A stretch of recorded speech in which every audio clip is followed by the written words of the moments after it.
Making a waste-free future happen together. Your partner for change. CalRecycle is advancing world-leading reforms to cut waste and build circular use systems for all materials. Join California's climate fight and shift to a circular use economy. CalRecycle's monthly public meeting starts now. Good morning, and thank you for joining us for our CalRecycle April 2026 monthly. A quick reminder, we will briefly pause after each agenda item to give our live Spanish language interpreters time to relay information. We're taking live public comment throughout the meeting. Please raise your hand in Zoom or call in now if you have comments about the upcoming agenda items, the director's report, packaging and loose battery EPR, and grants and loans.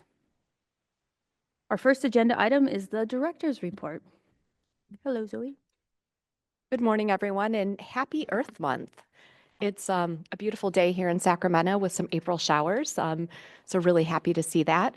We're going to do something a little bit different this morning and just go over some of the accomplishments that we've seen here in California through our partners, through the work that you're all doing on the ground. We have some exciting milestones to celebrate and some good work that's just kicking off. So a couple updates I'd like to provide is jurisdictions have rescued over 1 billion unsold meals. This is just an incredible accomplishment, both through 1383, through the great work that our jurisdictions, our food recovery organizations, our edible food recovery generators are all partnering together to make this a reality in California. We know that hunger is a real issue here in the state. I believe the stat right now is either 1 in 4 or 1 in 5 Californians don't know where they're going to get their next meal. So this incredible momentum and increase around edible food recovery is just one of the things that makes me most excited to do this work, and so proud of our partners and our team here at CalRecycle. 97% of required communities now have organics recycling. Another incredible accomplishment.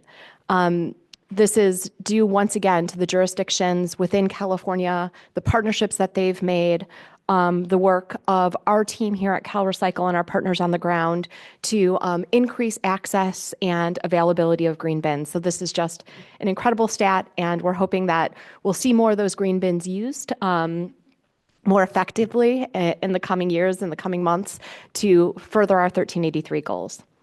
Californians have redeemed over 513 billion beverage containers for recycling. That number is just enormous. I don't even know what it means, 513 billion. Next time I'll say like how many soda bottles that is around Earth, but I don't have that number today. But as we're very excited about this, and in addition to that, this past year, 20 billion were redeemed. That's an incredibly large number, and we see that number only going up. This is in part due to the increase of convenient recycling opportunities that we're seeing in California, both through supporting our existing recycling center infrastructure, as well as standing up dealer cooperatives with new innovative ways to redeem. 2.7 billion, it is billion, pounds of e-waste has been safely managed in the state. And we're going to see that number increase as we've introduced or began implementing the expansion of the e-waste program to include battery-embedded products. And as many of you are aware from the updates we give each month here, we have many new and expanding extended producer responsibility programs to provide increased convenience for Californians to collect their various materials and to know that they're being managed or recycled safely. So these are a few meaningful milestones that I wanted to highlight today as we're all celebrating Earth Week. And also for me, this is great momentum for us to roll up our sleeves and continue doing the work. I also wanted to give an update on our Recycling Reimagined campaign. CalRecycle's statewide Recycling Reimagined campaign aims to expand on this progress with small behavior changes with a big impact. We know one of the most challenging things ahead of us is behavior change in the state of California. We have more convenience available, but we need to inspire Californians to do it. Last week, we had great turnout at our LA Casa Zero Waste event. It was an open house in Los Angeles. This event showcased simple swaps and easy routines to waste less and reuse more. We had an amazing turnout of bilingual media and influencers, and we'll be posting more content on our social media and at recyclingreimaginedca.com. I have a very, very exciting announcement. I hope that you all find this as exciting as me and my child did this morning. But we have a sneak peek of an Earth Day post from a new influencer. See, we're really moving into the, where are we, 21st century? 22nd? Yeah. Take a look at this campaign message from none other than the Tiny Chef. Oh, hello there. But I didn't see you. But I was just cutting up these veggies, like I do. Then some of the scraps in my chicken bin, which I'll take out to my California Organics recycling bin later. Did you know that landfill food scraps create greenhouse gases 84 times more potent than carbon monoxide? By recycling raw food scraps for helping compost return nutrients to the soil, for improve soil health, conserve water, and reduce the need for synthetic fertilizers. That's why, as a professional chef and able to fail you town, my message is clear. Recycle your food scraps, everybody. Bubble Oath is worth it. Blessed by the blue, but I former CB help out your chef and blessed by CalRecycle with the office of Blair for 5 years now.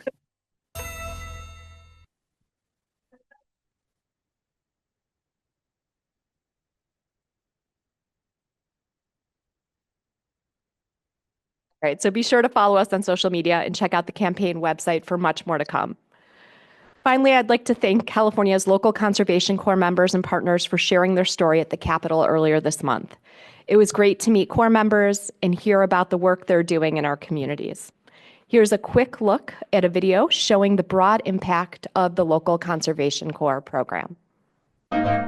Fighting waste and growing futures. We do recycling. Work with cans, glass, tires, mattresses. Litter abatement, trail maintenance, invasive species removal. California's local Conservation Corps strengthens communities and changes lives with funding support from CalRecycle, waste tire, used oil, beverage container, and e-waste recycling programs. There are certifications offered through the Corps. Me and my crew work every day to restore the habitat. I used to be in a homeless shelter. They had told me about it, so I applied for it. Brought more confidence in me, gave me more job opportunities. Made up of 13 state-certified nonprofit organizations and one program through the San Joaquin County Office of Education, the local Conservation Corps gives young Californians real skills and real direction. I got a CPR certificate, plan to continue it, hopefully get into Cal Fire. I was a Corps member in 2000. So when I came back, I began to pay it forward. We teach you the skills that you can learn and carry it on to a career. Investing in the Corps means investing in communities and future leaders. I just became a California naturalist. I feel a lot more connected. Really grateful for my Corps. It's helped me a lot. If there was no LCC program, I don't really know what I would be right now, but I just want to be a positive impact.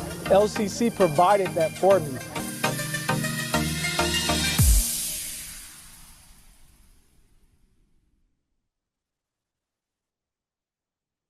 We're grateful for the incredible work that these young adults are doing across California. All right, before we dive into the agenda, I have another exciting announcement. Today's full of exciting announcements. I'd like to introduce our new Director of Public Affairs, Ronalyn Cabello. Ronalyn joins us from the Lieutenant Governor's Office and has a career supporting civic engagement initiatives at California Volunteers and communications in the city of Stockton. We're excited to have her guiding our amazing communications team. Please join me in welcoming Ronalyn. Thanks for the kind introduction, Director Heller. I'm excited to be here and to work with everyone at the CalRecycle team and with all of you. Also wanted to mention that we'll be replacing the agenda document with updated links at the end of the meeting. Thank you. Thanks, Ronalyn. We're so happy to have you on our team. The work that the public affairs team does is so incredibly important. I've heard a lot lately of really positive feedback on our social media, on our website and how it's improved, and just really excited to see all the good work moving forward under Ronalyn's leadership to prop up our already excellent team. So very, very excited. Okay, let's turn it over to the Division of Circular Economy, Deputy Director Michelle Martin for some program updates. Zoe, good morning, everybody. I also have some very exciting updates. On March 19th, 2026, CalRecycle submitted the Packaging Producer Responsibility Rulemaking Package to the Office of Administrative Law. OAL has 30 business days to review, so we expect a determination very soon. For more information, you can visit the 54 Rulemaking webpage. And on April 6th and April 14th, CalRecycle held informational sessions for the statewide needs assessment. These sessions covered the publications, methodology, and findings related to source reduction goals, including reuse and refill, as well as findings related to recyclability, compostability, and recycling rate requirements under the Act. For more information, please visit the 54 main webpage under past events. And the Packaging Producer Responsibility Advisory Board met on April 17th. In addition to further discussion on the board's review of the statewide needs assessment, the Producer Responsibility Organization Circular Action Alliance provided an update. There's no meeting next month, and the next meeting is scheduled for June 19th here in the Cali, PA headquarters building. And turning to the Responsible Battery Recycling Act, CalRecycle scheduled an informal public rulemaking workshop on June 16th to gather feedback on the updated full draft of the proposed regulations for the law. We will send a listserv email with the agenda and Zoom registration link closer to the workshop date. And a quick change to announce, CalRecycle is rescheduling our planned May 18th informal workshop for the paint stewardship permanent regulations. It was announced at last month's public meeting that a save the date was emailed. We are identifying a new date, and we're going to share that through the same channels very soon. And next on the agenda is grants and loans. Today we're announcing a $100,000 Farm and Ranch grant award to San Joaquin County. Funds will help clean up 2 illegal dump sites near the McCollum River. The project includes fencing and cameras to prevent future dumping. And since 1997, the Farm and Ranch Grant Program has awarded over $17 million to help clear more than 1,000 sites of things like tires, appliances, vehicles, and other trash. And also a quick thanks to everyone who submitted applications for the latest pilot program cycle. We're currently reviewing those applications and hope to announce awards in July. The current cycle are due on July 8th. And you can find more information in CalRecycle's funding webpage. And now I'm going to turn it over to Environmental Program Manager Scott Beckner with the next agenda item.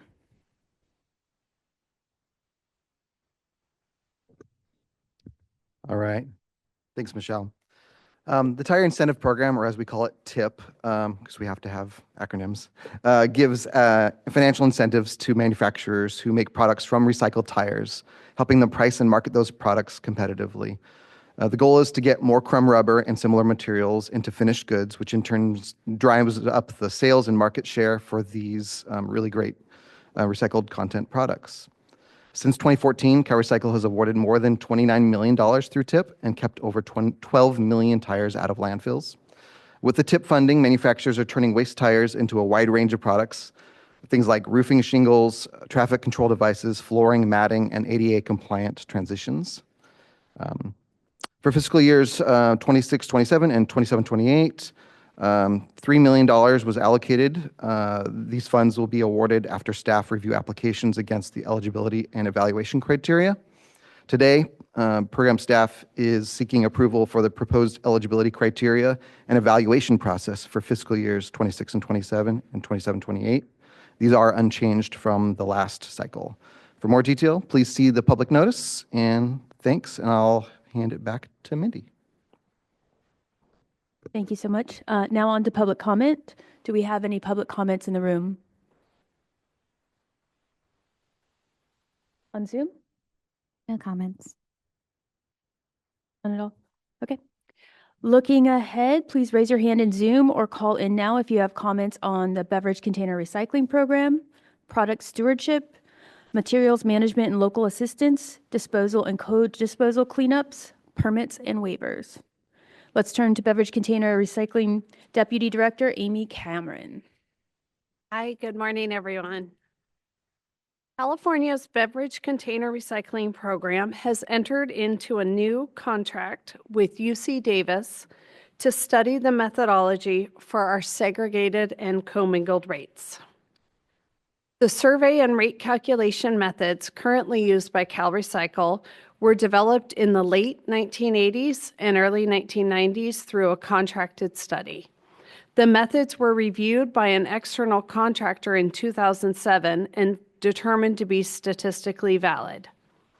But with the recent introduction of new beverage container types and products into the program, along with changes in the recycling industry, equipment, processes, and technology since 2007, CalRecycle determined that it was the appropriate time to review the survey and rate calculation methodologies. We want to make sure that the methodology used to gather data and calculate rates for the rate determination is sound and accounts for program and recycling industry changes. The contractor will engage with program stakeholders through interviews and meetings to seek their input throughout the process. The work of the contract is anticipated to be completed by June 30th, 2027, and may result in changes to the rate determination calculation methodologies. I'd also like to share that we hosted a webinar last week on April 15th to review our new application processes for our new regulations associated with bag drop and mobile recycling. We would like to thank the participants who attended, and if you were unable to participate, the video and the slide deck will be posted on our website later this week. If you have any questions, please send them to dorcertfileroom@calrecycle.ca.gov.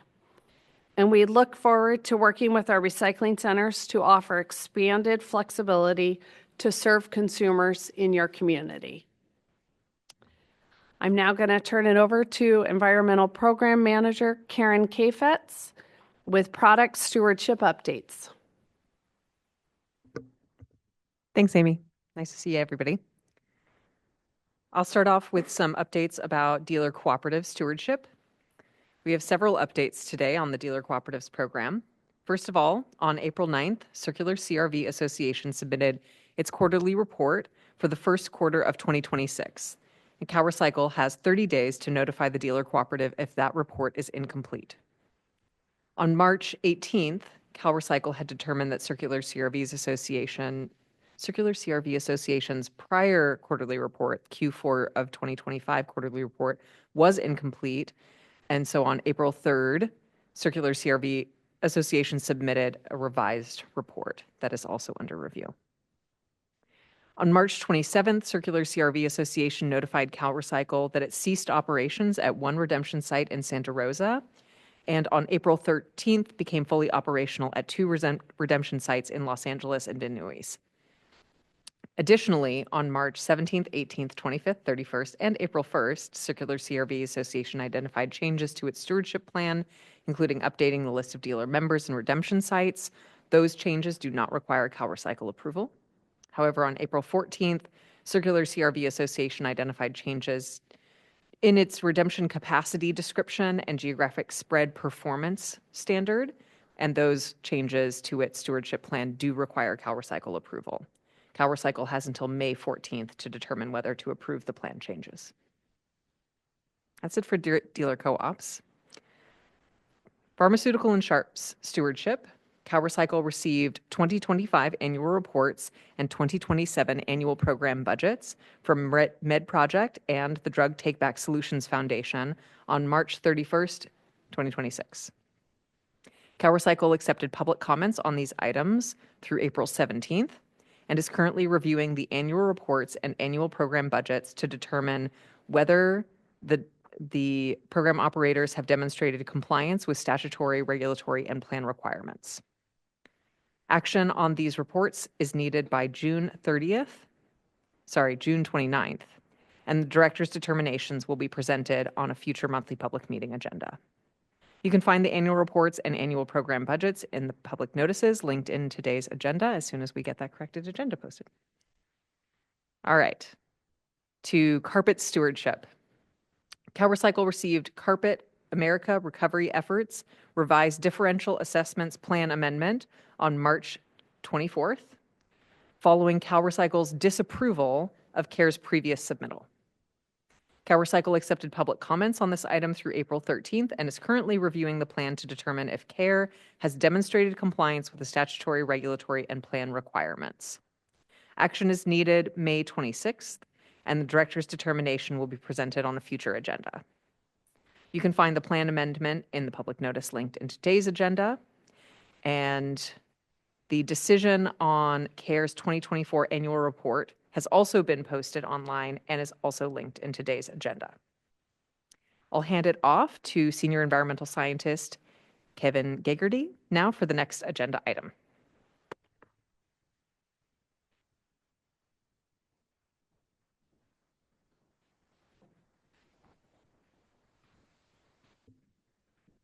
Thank you. I'm Kevin Garrity, a senior environmental scientist with the Waste Tire Recycling Management Program.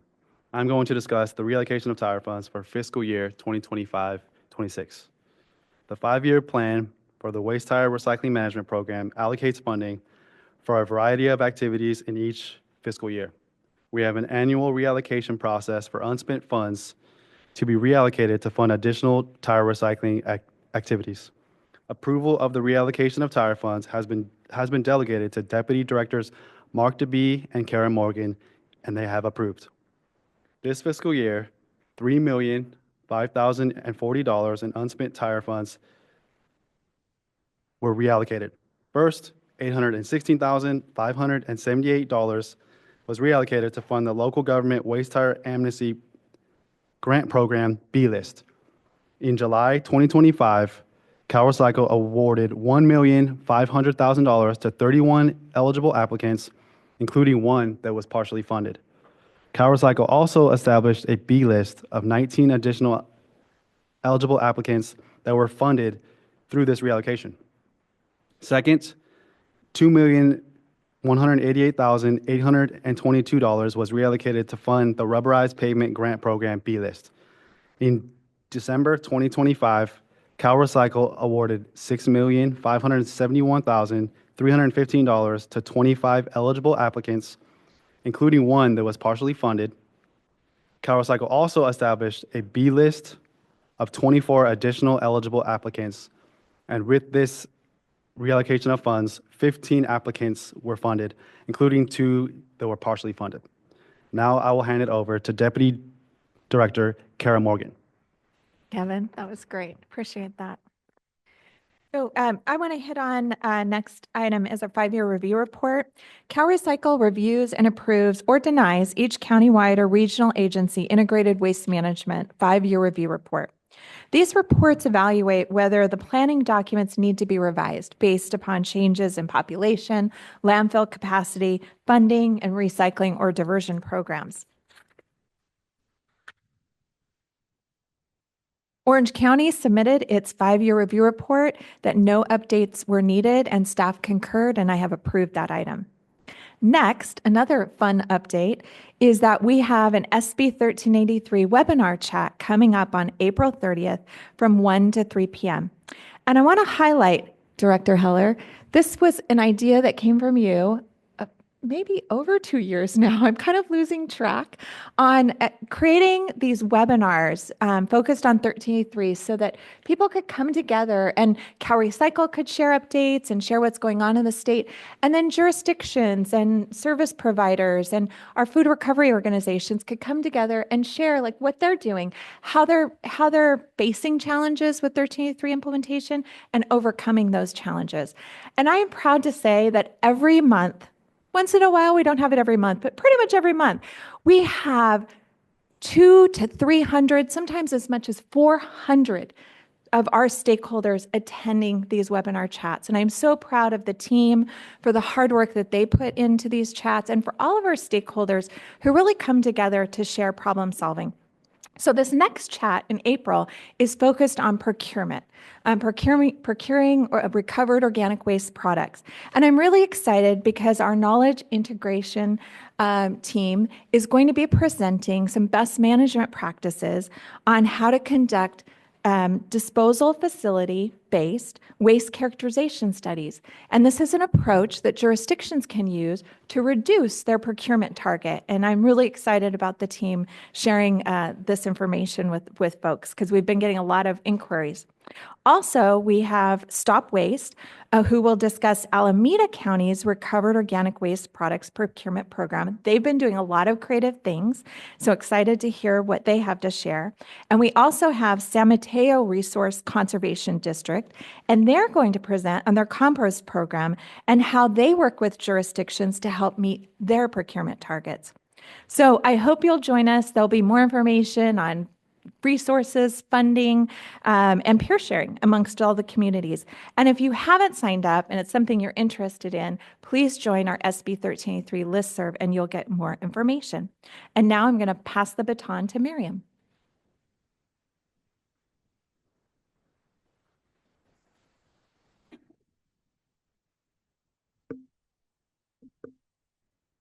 Thank you, Carol, and good morning. I'm going to turn the first item to Steve Santa Cruz, Senior Waste Management Engineer over the Solid Waste Cleanup Program.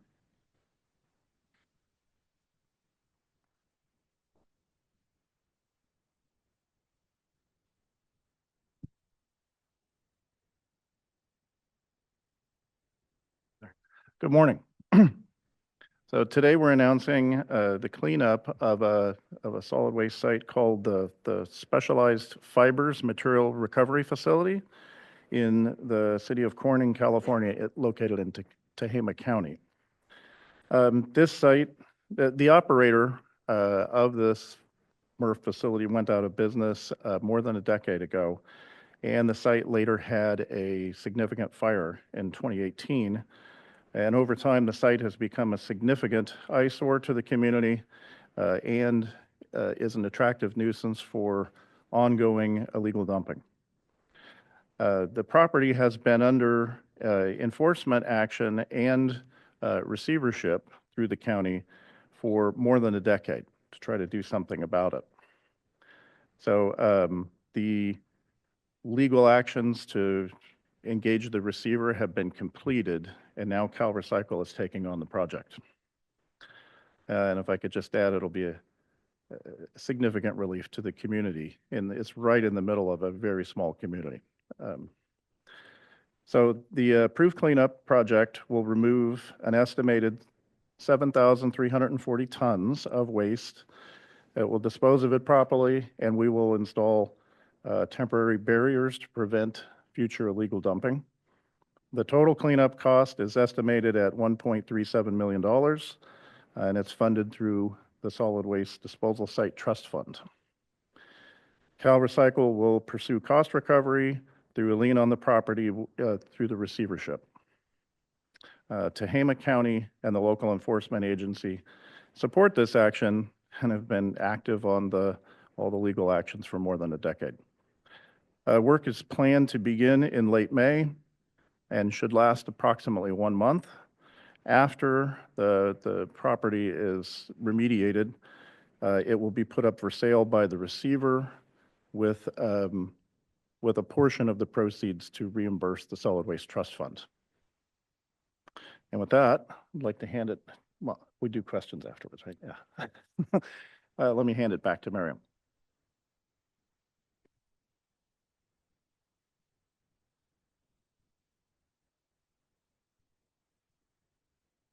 Oh, wow. Thank you, Steve. Now let's watch a quick solid waste permit and waivers program explainer and April 2026 update video from Program Manager Robert Carlson. To keep Californians healthy and protect our land, food, water, and air, CalRecycle and local enforcement agencies work together. Local enforcement agencies get community input, process permit applications, conduct inspections, and make sure solid waste facilities follow the law. CalRecycle verifies that permits for solid waste facilities, including landfills and compost sites, comply with state standards and inspections. Agreeing with the LEA that a permit is ready to be issued is known as concurring.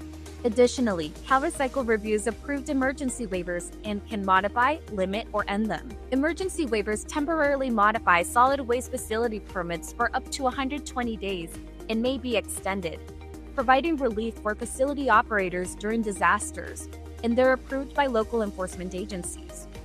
For waste tire facilities, CalRecycle issues and enforces waste tire facility permits to make sure tires are stored and processed safely. Scan this QR code or visit CalRecycle's website for more detailed information. Since the March monthly public meeting, the department has concurred with the LEA's issuance of the following proposed solid waste facilities permits. For Solano County, Coniston Pet Cemetery. This is a new standardized solid waste facilities permit. Action was needed by the department by March 25th, 2026. Continuing on the agenda. For San Bernardino County, Rialto Bioenergy Facility. This is a revised solid waste facilities permit. Action is needed by the department by May 1st, 2026. Preliminary review of the permit package indicates the following proposed changes. Updating the hours currently approved for 24 hours a day, 7 days a week for facility operating hours and the acceptance of the biosolids, and 5 a.m. to 9 p.m. Monday through Saturday for acceptance of the wet fraction and liquid waste. Proposed new operating hours, 24 hours a day, 7 days per week, for facility operating hours and receipt of all feedstock. Additional proposed changes include removal of the permitted daily tonnage limit for each feedstock stream while keeping the facility permitted maximum tonnage the same, and increasing the permitted traffic volume from 47 trucks per day to 52 vehicles per day. For Monterey County, Regen Monterey Compost Facility. This is a modified solid waste facilities permit. Action is needed by the department by May 3rd, 2026. Preliminary review of the permit package indicates the following proposed changes. The addition of CASP technology and update to the report of composting site information. New to the agenda. For Kern County, Lost Hills Environmental Waste Facility. This is a revised solid waste facilities permit. Action is needed by the department by June 5th, 2026. Preliminary review of the application package indicates the following proposed changes. Addition of a transfer processing activity for the operation of a treated auto shredder waste material recovery facility. Inclusion of a permitted maximum tonnage limit of 13,462 tons per week of TASW for processing at the MRF. An increase in maximum traffic volume per day for the combined disposal, composting, and transfer processing activities from 313 vehicles per day to 389 vehicles per day. Extension of estimated landfill closure date from the year 2030 to 2040 due to recovery of landfilled TASW material. Updates to the facility's joint technical document and the addition of a transfer processing report. For Mount Vernon Avenue Recycling and Composting Facility, this is a revised solid waste facilities permit. Action is needed by the department by June 12th, 2026. Preliminary review of the permit package indicates the following proposed changes. Addition of municipal solid waste stream to existing transfer operations, and updates to the report of facility information. For San Bernardino County, Freeport Ecosystems Yermo Supply LLC Plastics Sorting and Processing Facility. This is a new solid waste facilities permit. Action needed by the department by May 18th, 2026. Preliminary review of the permit package indicates the following proposed design parameters. The proposed facility will be a large volume transfer processing facility. Hours of operation will be Monday through Saturday, 8 a.m. to 6 p.m. for receipt of refuse, and 24 hours a day, 7 days per week for site activities. Permitted maximum tonnage of 855 tons per day. Permitted traffic volume of 147 vehicles per day. Permitted area of 77.57 acres, and a design capacity of 855 tons per day. For Los Angeles County, Antelope Valley Public Landfill. This is a revised solid waste facilities permit. Action is needed by the department by May 15th, 2026. Preliminary review of the permit package indicates the following proposed changes. Updating the hours of operation to include receipt of non-hazardous solid waste and ancillary operation on Sunday from 7 a.m. to 4 p.m. Increasing the permitted total area from 185 acres to 351 acres. Increasing the permitted disposal area from 125 acres to 181 acres. And increasing the design capacity from 30.2 million cubic yards to 43.9 million cubic yards. For San Luis Obispo County, HDIU Compogas Flow Inc. This is a revised solid waste facilities permit. Action is needed by the department by June 20th, 2026. Preliminary review of the permit package indicates the following proposed changes. Changing the name of the facility from HDIU Compogas Flow Inc. to Compogas Flow LLC. Changing the name of the operator from HDIU Compogas Flow LLC to Compogas Flow LLC. Adding a large volume transfer processing activity and increasing the maximum tonnage from 850 tons per week to 950 tons per week.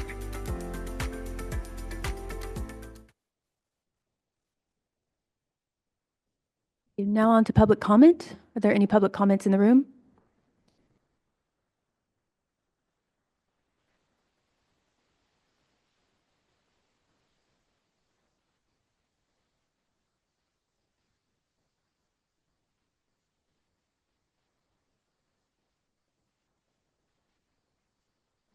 I'm not sure that's on.